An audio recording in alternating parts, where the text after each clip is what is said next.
नमस्कार, नियोजन competition cracker channel में आपका स्वागत है। देखते हैं आज की महत्वपूर्ण खबरें। भारत और एशियान की मित्रता बेहद अहम, मोदी। उत्तराखंड में 3 और हेली सेवाएं जल्द थामी। हेमकुंड साहिब के कपाट शीतकाल के लिए हुए बंद।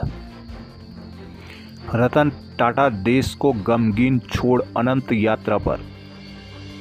प्रधानमंत्री नरेंद्र मोदी ने गुरुवार को कहा कि ऐसे समय में जब विश्व के कई हिस्से संघर्ष और तनाव का सामना कर रहे हैं, भारत आसियान मित्रता बेहद महत्वपूर्ण है। यहाँ 21वें भारत आसियान शिखर सम्मेलन को संबोधित करते हुए मोदी ने कहा कि उन्होंने 10 साल पहले ईस्ट एक्ट ईस्ट नीति की घोषणा की थी। पिछले दशक में इसने भारत और एशियान देशों के बीच ऐतिहासिक संबंधों को नई ऊर्जा, दिशा और गति दी है। भारत एशियान शिखर सम्मेलन ऐसे समय में हो रहा है जब क्षेत्र में दक्षिण चीन सागर में समुद्री मुद्दों को लेकर फिलीपींस और चीन के बीच तनाव है तथा म्यांमार में संकट है, जहां जाति समूह सैन्य शासन से संघर्ष कर रहे हैं।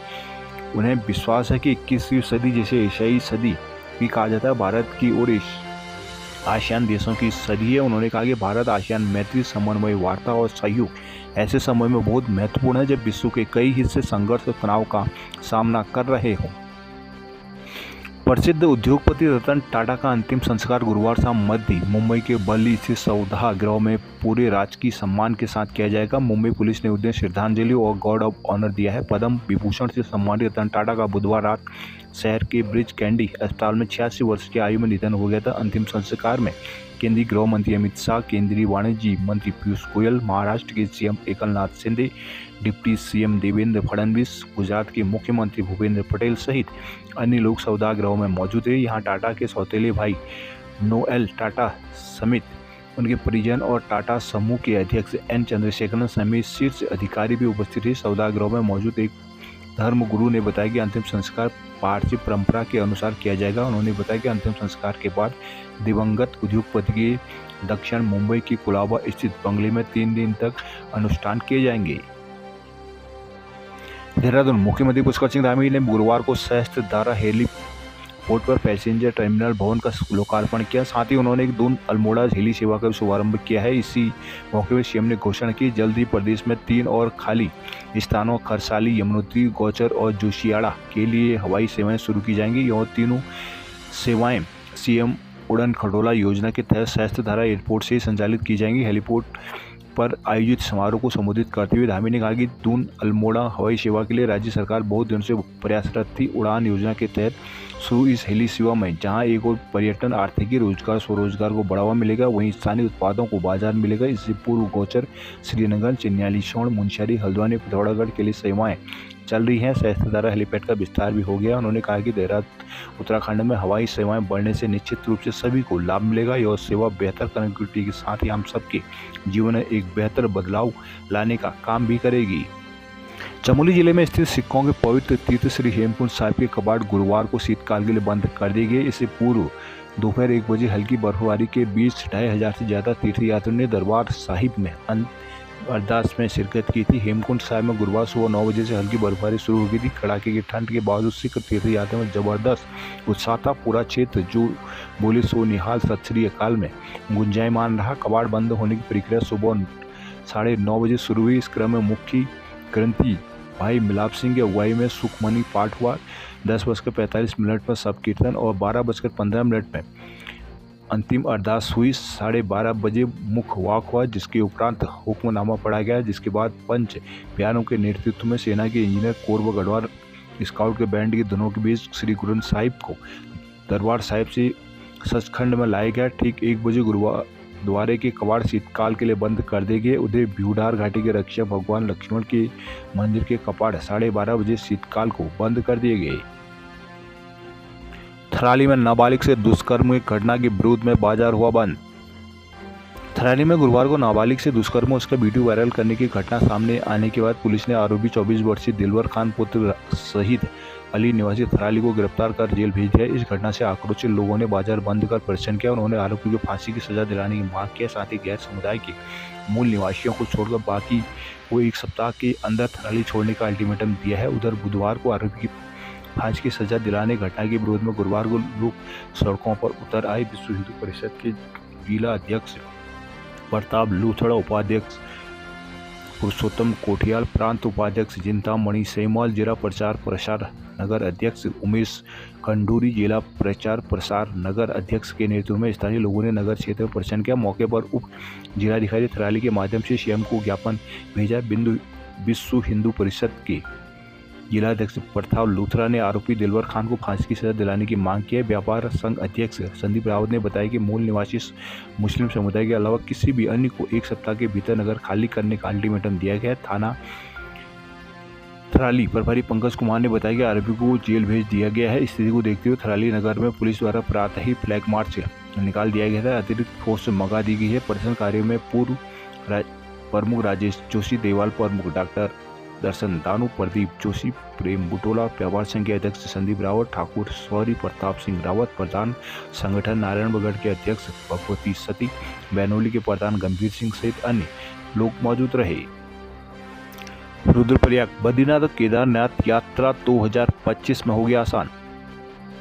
रुद्रप्रयाग में 2025 की यात्रा के लिए नई सुविधाएं तैयार की जा रही है। नगर के पास 900 मीटर लंबी सुरंग बनकर तैयार हो गई है, जबकि अलकनंदा पर 200 मीटर लंबा पुल बनाया जा रहा है, जिससे आने वाले समय में यात्रियों को जाम की समस्या से राहत मिलेगी। यह बाईपास व्यवस्था सीधे बद्रीनाथ और केदारनाथ के लिए रास्ता प्रदान करेगी, जिससे यात्रियों को रुद्रप्रयाग के नगर क्षेत्र से गुजरने की जरूरत नहीं होगी। चारधाम यात्रा के दौरान नगर में जाम की स्थिति के साथ ही अन्य तमाम दिक्कतों को देखते हुए भारत सरकार ने जगतौली से पोखरी मोटर मार्ग पर 900 मीटर सुरंग और इसी से अलकनंदा पार करते हुए बद्रीनाथ हाईवे तक पहुंच के 200 मीटर लंबे पुल की स्वीकृति दी है। इसके बाद इस योजना पर तेजी से काम चल रहा है। करीब 239 करोड़ की इस योजना पर 900 मीटर लंबी सुरंग का काम पूरा होने को है, जबकि अलकनंदा पर 200 मीटर लंबे पुल का काम चल रहा है। अभी सुरंग से इमरजेंसी में वाहनों की आवाजाही भी शुरू हो गई है। सुरंग और पुल बनाने से आने वाली चारधाम यात्रा के लिए बद्रीनाथ और केदारनाथ जाने वाली यात्रियों को रुद्रप्रयाग नगर के जाम में नहीं फंसना पड़ेगा। साथ ही उधर केदारनाथ से बद्रीनाथ, बद्रीनाथ से केदारनाथ जाने के लिए रुद्रप्रयाग नगर के बीच नहीं आना पड़ेगा। बाईपास से ही वो अपना रास्ता चुन सकेंगे। देहरादून विदेश में फंसे युवक ने दून पुलिस के फेसबुक पेज पर दी सूचना। केदारनाथ उपचुनाव को गोपनीय टीमें कर रही हैं सर्वे। जोशीमठ इस साल 1.84 यात्री पहुंचे हेमकुंड। नरेंद्रनगर कुंजापुरी मेले में विक्की चौहान ने जमाया रंग। देहरादून पेयजल योजना में गड़बड़ी पर 14 इंजीनियरों को नोटिस। उत्तरकाशी में जल जीवन मिशन की योजनाओं में गड़बड़ी की शिकायत पर 14 इंजीनियरों को नोटिस जारी कर दिए गए हैं। इन वन भूमि पर टेंडर एडवांस भुगतान का समायोजन न होने के मामले में जवाब तलब किया गया है। हिंदुस्तान समाचार पत्र ने इससे जल जीवन मिशन की गड़बड़ियों का खुलासा किया था। इन खुलासों के बाद जल निगम एमडी रणबीर सिंह चौहान ने एससी संदीप कश्यप की अध्यक्षता में ये जांच समिति का गठन किया है। जांच समिति ने अपनी रिपोर्ट में गड़बड़ियों की पुष्टि की। जांच रिपोर्ट के आधार पर 3 अधिशासी अभियंताओं समेत कुल 14 इंजीनियर को नोटिस जारी किए गए हैं। उत्तरकाशी डिवीजन से जुड़े रहे 3 अधिशासी अभियंताओं में से एक ईई प्रवृत्ति के बाद ऐसी बन चुके हैं, इसलिए नोटिस जारी होने के जाने को सचिव पेयजल स्तर से अनुमति ली गई है। उत्तरकाशी की ही इन योजनाओं की गड़बड़ी की विस्तृत जांच को 3 अधिशासी अभियंताओं की अध्यक्षता में 3 अलग अलग समितियों का भी गठन किया जा चुका है। उत्तरकाशी जिले के हर ब्लॉक की पेयजल योजनाओं की समिति जांच करेगी। इस जांच के साथ ही 14 इंजीनियर को नोटिस का तय सीमा के भीतर जवाब देना है। समय पर जवाब न मिलने की स्थिति में सीधे चार्जशीट जारी की जाएगी। एक साथ एसई, ईई, एई और जेई समेत कुल 14 इंजीनियर को नोटिस जारी होने से पूरे जल निगम में खलबली मच गई है। एमडी रणबीर सिंह चौहान ने नोटिस जारी किए जाने की पुष्टि की है। देहरादून निकायों में ओबीसी आरक्षण बढ़ने की संभावनाएं कम। काशीपुर पंत इंटर कॉलेज में प्रधानाचार्य प्रबंध समिति के सदस्य भिड़े। पंडित जीबी पंत इंटर कॉलेज में प्रधानाचार्य विद्यालय प्रबंध समिति के सदस्यों के बीच जमकर विवाद हुआ। हंगामे के चलते पुलिस को स्कूल पहुंचकर हस्तक्षेप करना पड़ा। पुलिस ने लाठी फटकार कर स्थिति को नियंत्रित किया। दोनों पक्षों ने एक दूसरे के खिलाफ पुलिस को तहरीर सौंपी है। केस दर्ज नहीं हो सका। पंत जीबी इंटर कॉलेज में प्रधानाचार्य और विद्यालय प्रबंध समिति के अध्यक्ष सदस्यों के बीच काफी समय से विवाद की स्थिति बनी हुई है। ऐसे में भी दोनों पक्षों की ओर से एक दूसरे के खिलाफ केस दर्ज कराए जा चुके हैं। गुरुवार को समिति के प्रबंधक SK शर्मा ने प्रधानाचार्य अजय शंकर कौशिक को कथित रूप से निलंबित कर दिया है। इसे लेकर दोनों पक्षों के बीच हाथापाई की नौबत आ गई। सूचना पर कांग्रेस और भाजपा के कई नेता मौके पर पहुंचे। विवाद ने राजनीतिक रुख अख्तियार कर लिया है। पुलिस ने मौके पर पहुंचकर दोनों पक्षों को बीच बचाव कराया। पुलिस ने हंगामे कर रहे छात्रों को डांट फटकार कर उनकी कक्षाओं में भेजा। इसके बाद दोनों पक्षों कोतवाली पहुंच गए। पुलिस की तहरीर में कांग्रेस नेत्री ने कहा कि उनकी महाविद्यालय प्रबंध समिति के अध्यक्ष हैं। यहाँ तैनात प्रधानाचार्य के खिलाफ पूर्व में भी विभागीय कार्रवाई हो चुकी है। गुरुवार को समिति के सचिव ने उन्हें निलंबित कर दिया। इससे बौखलाकर प्रधानाचार्य ने उनके साथ अभद्रता की और भाजपा नेताओं को बुलाकर कॉलेज का शिक्षण कार्य बाधित करा है। वहीं प्रधानाचार्य ने कांग्रेस नेत्री के पति पर अभद्रता और लूटपाट करने का लगाते हुए पुलिस को तहरीर सौंपी है। कोतवाल विक्रम राठौर ने बताया कि दोनों पक्षों की तहरीर पर जांच की जा रही है। काशीपुर ट्यूबवेलों पर प्रीपेड मीटर के प्रस्ताव का किसानों ने किया विरोध।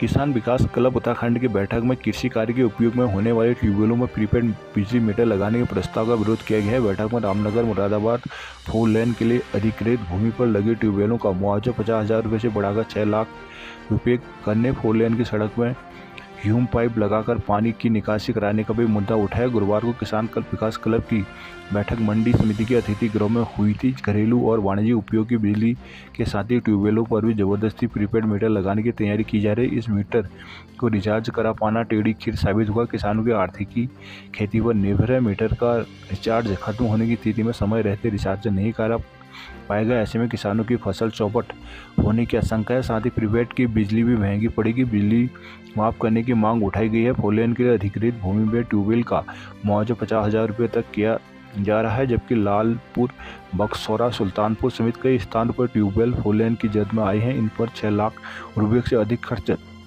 आता है। अधिकृत किए गए ट्यूबवेल का मुआवजा 6 लाख रुपये देने की मांग की गई। बैठक में मल्टीप्लेक्स ग्रुप के प्रतिनिधियों ने ऑर्गेनिक प्रोडक्ट के बारे में बताया। गोष्ठी की अध्यक्षता क्लब के प्रदेश अध्यक्ष अरुण कुमार शर्मा ने की। संचालन प्रदीप तिवारी द्वारा किया गया। चंपावत खाईचना प्राइमरी स्कूल में अध्यापक किए गए निलंबित। मुनस्यारी जिला पंचायत सदस्य जगत मर्तोलिया पर मुकदमा दर्ज। पिथौरागढ़ चीन सीमा के सीपू गांव में कुमाऊं आयुक्त ने सुनी लोगों की दिक्कतें। कैलाश दर्शन यात्रा का लाभ स्थानीय लोगों को न मिलने से आक्रोश। चंपावत में नर्सिंग कॉलेज में योग शिविर का समापन। कपकोट की सरयू नदी में बहने से विवाहिता की मौत। शालदी देघाट में होटल में मिला शराब का जखीरा। अल्मोड़ा आग से राशन सब्जी की दुकान जलकर हुई राख। उत्तराखंड में दूसरे प्रदेश के लोगों की जमीन खरीद का ब्यौरा किया गया तलब। उत्तराखंड में नियमों को ताक पर रखकर दूसरे प्रदेश के लोगों के लिए धड़ल्ले से जमीन खरीदना आसान नहीं होगा। जो लोग अभी तक सालों से ऐसा करते आए हैं उन पर भी खतरा मंडराने लगा है। मुख्य सचिव राजा रतूड़ी ने दूसरे राज्य के लोगों की उत्तराखंड में नियम विरुद्ध खरीदी गई जमीनों का ब्यौरा 1 सप्ताह में देने के निर्देश जारी कर दिए हैं। सभी जिलाधिकारी को राजस्व परिषद को रिपोर्ट सौंपनी होगी। जिलाधिकारी को 3 बिंदुओं पर राजस्व परिषद को रिपोर्टें सौंपनी है। पहले ये बताना कि उनके जिले में राज्य से बाहर के कितने लोगों ने 250 वर्ग मीटर से अधिक जमीन खरीदी है। इसके साथ ही राज्य से बाहर के लोगों ने जो 250 मीटर जमीन खरीदी है उसमें यह देखना है कि एक ही परिवार के कितने लोगों ने अलग अलग भूमि की खरीद की है। नियम विरुद्ध हुई तो खरीद से जुड़े मामलों में जिलाधिकारी को कार्रवाई के नोटिस जारी करने होंगे और ऐसी अतिरिक्त जमीन सरकार में निहित करने की कार्रवाई की जाएगी। भनोनी में महाविद्यालय की मांग को लेकर दिया गया धरना। राजकीय इंटर कॉलेज बागेश्वर जिला स्तरीय प्रतियोगिता में अव्वल।